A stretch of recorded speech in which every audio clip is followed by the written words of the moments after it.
11 April 1827 पुण्यात एका साध्या कुटुंबात एका मुलाचा जन्म झाला, ज्याने पुढे भारताचा विचारच बदलून टाकला.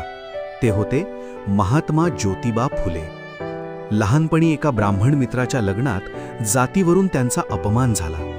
त्या एका घटनेने त्यांच्या मनात एक ठिणगी पडली.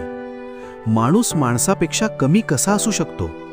तिथूनच त्यांनी ठरवलं, हा अन्याय मुळासकट संपवायचाच.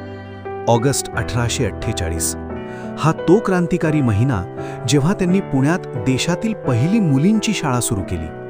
मुलींना शिकवणं तेव्हा पाप मानलं जायचं. सावित्रीबाई शाळेत जाताना लोकांनी त्यांच्यावर दगड आणि चिखल फेकला, पण हे जोडपं थांबलं नाही.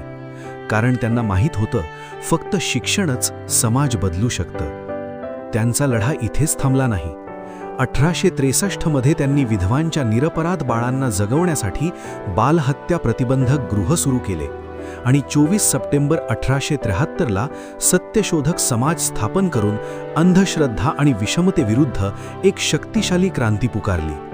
जेव्हा इतर नेते फक्त राजकीय स्वातंत्र्यासाठी लढत होते, तेव्हा फुले समाजाच्या आत्म्याला मुक्त करण्यासाठी लढत होते.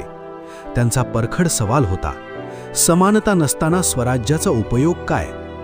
त्यांच्या याच अतुलनीय कार्यासाठी 1888 मध्ये जनतेने त्यांना महात्मा ही पदवी दिली. आज आपण जे शिक्षण घेतोय आणि जी समानतेची भाषा बोलतोय, त्यामागे या माणसाने खाल्लेले दगड आणि चिखल आहे. महात्मा फुले हे फक्त नाव नाही, ती एक जिवंत क्रांती आहे. 11 एप्रिल हे फक्त जयंती नाही, तर ती मानवता समजून घेण्याची आणि मानसिकता बदलण्याची प्रेरणा आहे.